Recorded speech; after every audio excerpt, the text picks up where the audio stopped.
Hey, you know what? Speaking of game-winning field goals, there's field goals in general. Can we talk about Tucker's boot, the 56-yarder, the game tying one? Yeah. Holy shit, dude!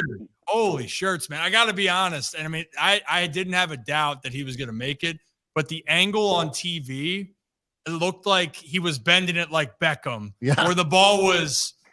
It almost seemed like it was outside of the field goal post. Can I get like your reaction or what you saw? Was it that far off from the TV, or what happened on that?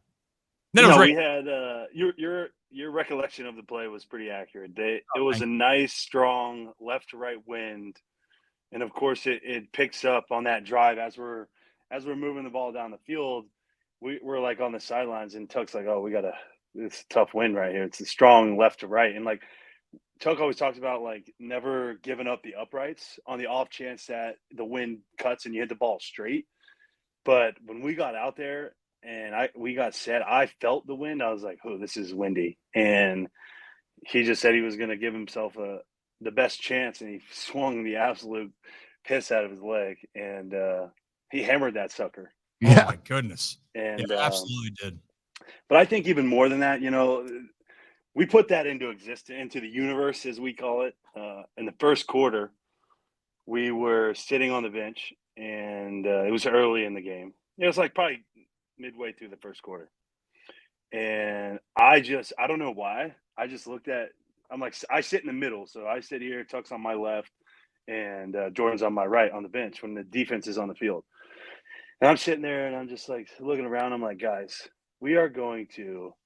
I said it like this. It went the other way around. I said, we're going to hit a nice, really nice game-tying field goal, and then we're going to hit an epic game-winning field goal.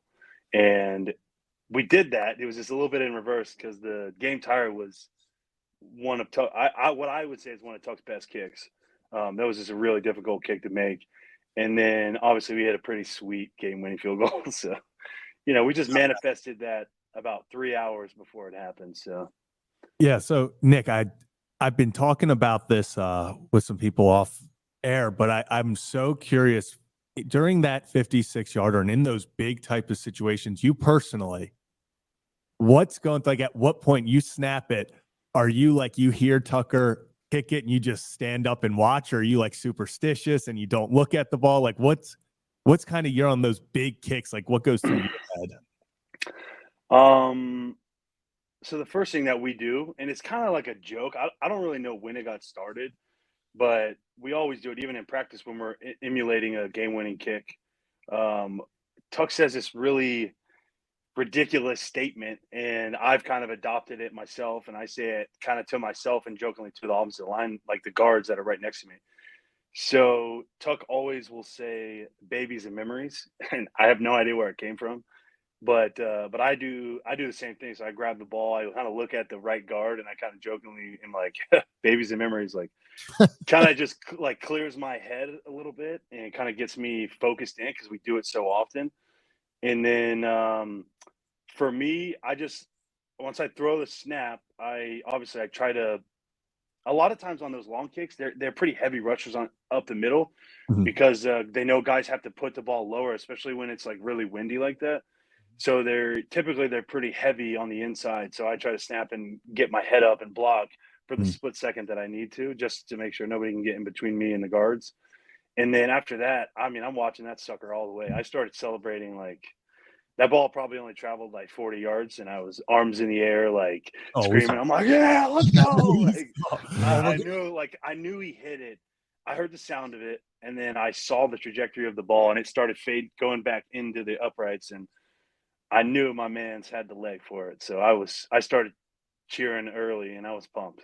I will say I felt like the Leonardo DiCaprio meme where he's like on the couch pointing because it goes through the uprights. It goes through the uprights, and I'm like jumping up and down. I was like, "Oh my God, he made it!" And then I just see Nick Moore come into the frame. I'm like, "There's Nick." Here it is. He's like, there he is. Oh, that sure was pretty, man. It was real pretty. But you know what? Now I'm just gonna remember. I'm gonna like picking something up, or I'm gonna talk to someone. I'm gonna look to my right and be like, "Hey, babies and memories," and just keep on with my day. You know what I mean? I mean, hey, it works for us, man. It's one of those things. Like, and Brian, I feel like you have a pretty good insight in this with baseball. It's just like I don't want to call it a superstition, but it's something that we do that just it's like a relaxing like tick almost. Like we Yeah. just kind of do it and it just like it's almost like taking a deep breath. It just kind of chills your whole body out and it calms your mind and it really just it's stupid and funny, so it just kind of takes away some of that anxiety and it works for us. It's So, that's exactly it, right? I was actually yeah. going to make a point of that. I joke about it, but it's so true.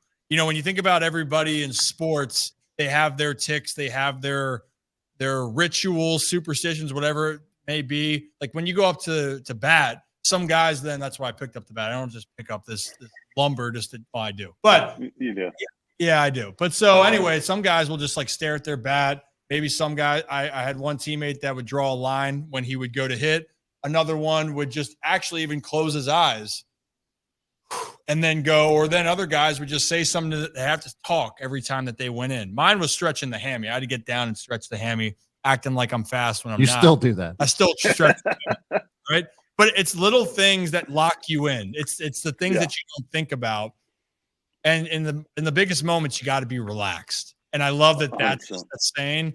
And eventually, at some point, we're gonna get like a picture of your face with a beard, and maybe it has tucks and stouts, but it's just like the outline, and maybe it just says "babies in memory." Yeah, we definitely should.